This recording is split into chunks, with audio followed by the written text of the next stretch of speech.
This is the Dollemore Daily, and I'm Jesse Dollemore.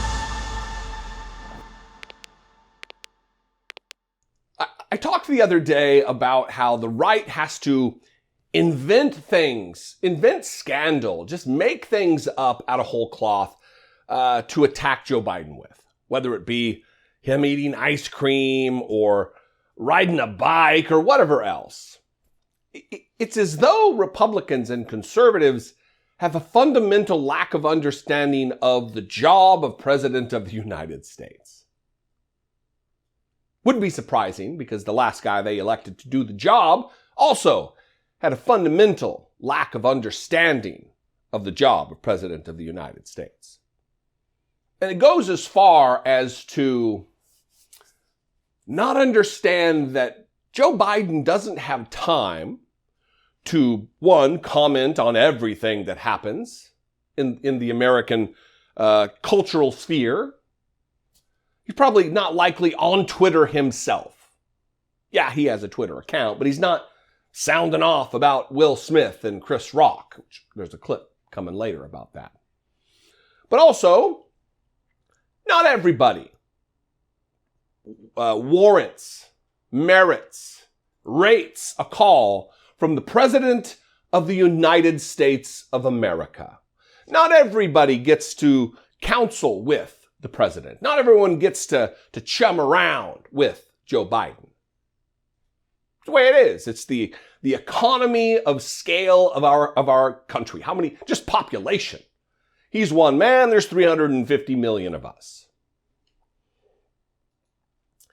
Kyle Rittenhouse went on with Jenna Ellis, a once Trump hater, then a Trump lover, and now she's a cult member, and was waxing sad about that Joe Biden's not enough of a man to call him on the phone, as though the killer, Kyle Rittenhouse, is somehow entitled to a phone call from the President of the United States of America. Watch this dumb extraordinaire. Well, I'm just wanting to get a call because I was attacked.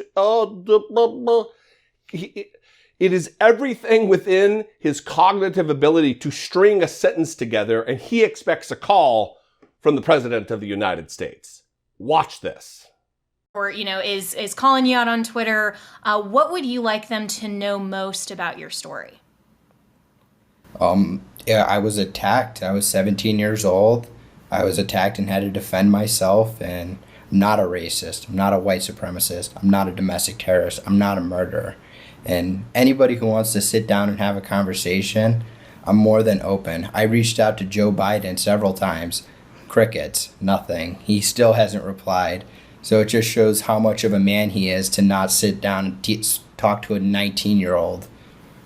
Is Kyle Rittenhouse asserting that he is such a scary figure that Joe Biden is afraid to talk to the 19-year-old? He's too afraid to talk to the 19-year-old.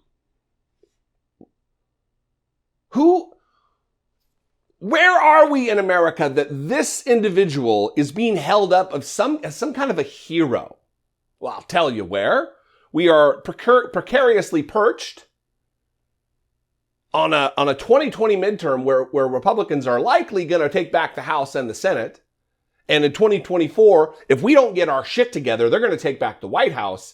And we can say bye-bye to democracy. Because vigilantism, killing protesters, is high on the agenda of Republicans. They are heralding Kyle Rittenhouse, a dipshit if there ever was one. They are holding him up as some kind of a hero or someone to emulate. And further evidence, we'll just move on here. I do want to know what you have to say. I'll drop the phone number at the end of the show. Is last night on Laura Ingram's show, where they're trying to indict Joe Biden and his White House and his comms office for not having an official statement on what took place on Sunday night at the Oscars when Will Smith smacked Chris Rock. As though the President of the United States of America does not have more things to do, more important things to do, than weigh in on nonsense culture war things.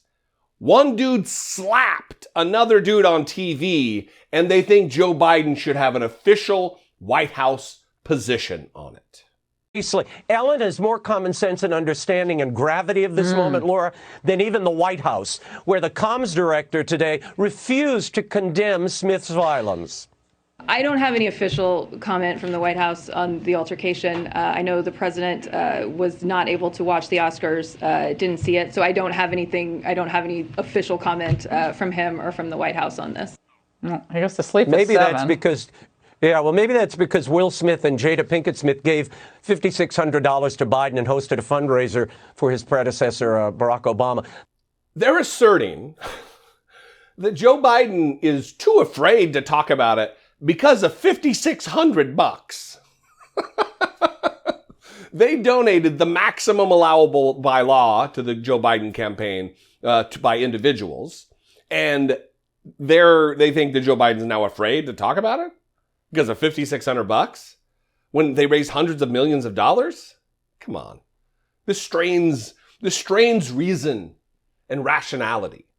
Because they don't traffic in that, though. What they want to do is gin up culture war bullshit, talk about the color of people's suits, whether they have a blinker on their bike when they ride a bike, ignoring the fact that Donald Trump golfed hundreds and hundreds of rounds of golf every weekend, going to one of his resorts, publicly funded travel. They ignore all of that. They want to whine about Joe Biden having a placard with like notes of points to talk about. Yet Donald Trump did the exact same thing. Do not congratulate. When he talked to the Parkland kids, he had a note card that was like, tell them you understand how they feel. It's something like that. Come on. Don't fall for the games.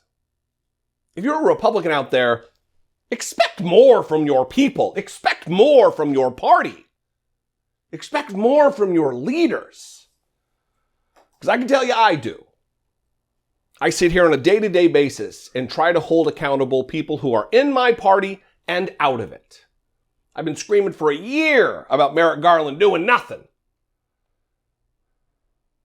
Have some integrity in the things that you believe. Have some consistency in that level of integrity about the things you believe. And don't expect a phone call from Joe Biden. You know who he's never called? Me. My editor's over here. Clayton, Joe Biden call you today? Not yet. Not yet. Are you holding out hope? Yeah.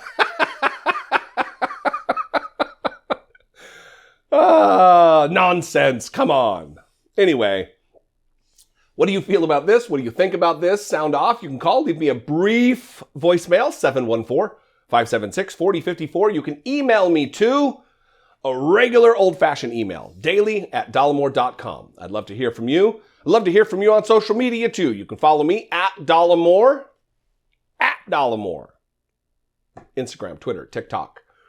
And if I do something for you, bring you some value, provide some level of something that you appreciate, I would appreciate it if you consider supporting and helping produce what I do right here on YouTube. You can click the join button below, become a channel member to take part in that. For $1.99, you can become a channel member, or you can go over to patreon.com/IDoubtItPodcast. Both those are great ways to help support what I'm doing here that I think is making a difference. I'll see you next time. Until I do, be genuine. Don't expect a phone call from Joe Biden, and take care of one another.